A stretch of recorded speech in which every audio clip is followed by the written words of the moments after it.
It should become obvious why things like pornography can negatively shape real-world romantic and sexual interactions. This is a serious concern. The discussion is happening now. Sex, both the pursuit of sex and the act of sex, increases dopamine 2 times.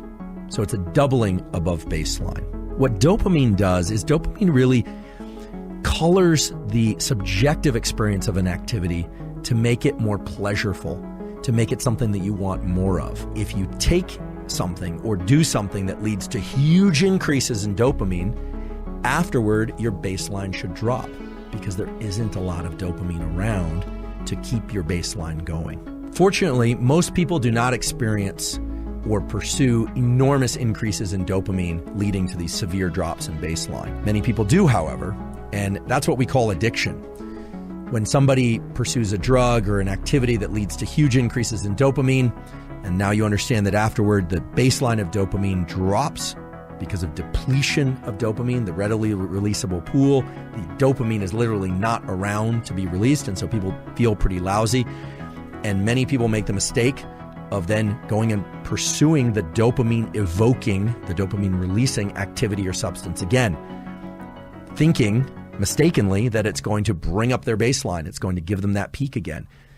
Not only does it not give them a peak, their baseline gets lower and lower because they're depleting dopamine more and more and more.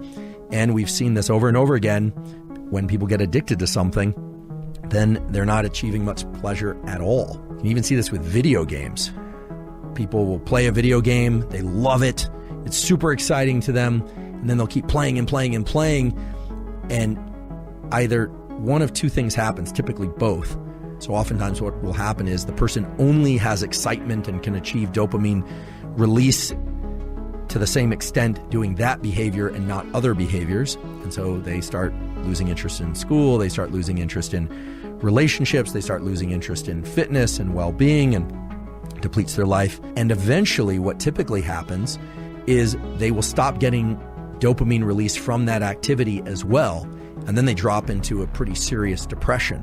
And this can get very severe, and people commit suicide from these sorts of patterns of activity. There's an additional issue with pornography, which is not often discussed, guys in particular. The brain is a learning prediction machine. There are good data to support the idea that if your brain learns to be aroused by watching other people have sex, it is not necessarily going to carry over to the ability to get aroused when you're one-on-one with somebody else, or just create challenges in sexual interactions with peers, with a real partner. But the idea here is that, I'm not saying pornography as a stimulus is bad or good. What I'm saying is it, in its availability and its extreme forms, it's a very potent stimulus, and very potent stimuli of any kind. Those set a threshold for dopamine release. The higher the dopamine peak, the bigger the drop afterwards. And it's not that you drop to baseline, you drop below baseline.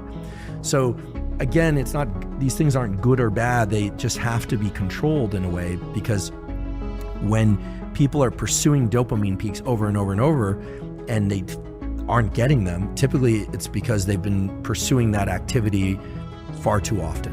It should become obvious why things like pornography, not just the accessibility of pornography, but the intensity of pornography, can negatively shape real-world romantic and sexual interactions. This is a serious concern. The discussion is happening now, and this isn't to pass judgment on whether or not people like or don't like pornography. That's an ethical discussion. It's a moral discussion that has to be decided for each individual by virtue of age, etc.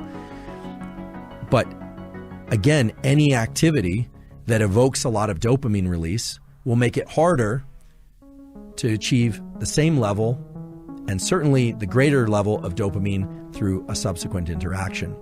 So yes, indeed, many people are addicted to pornography, and yes, indeed, many people who regularly indulge in pornography experience challenges in real-world romantic interactions. You now understand the mechanisms behind what I'm telling you.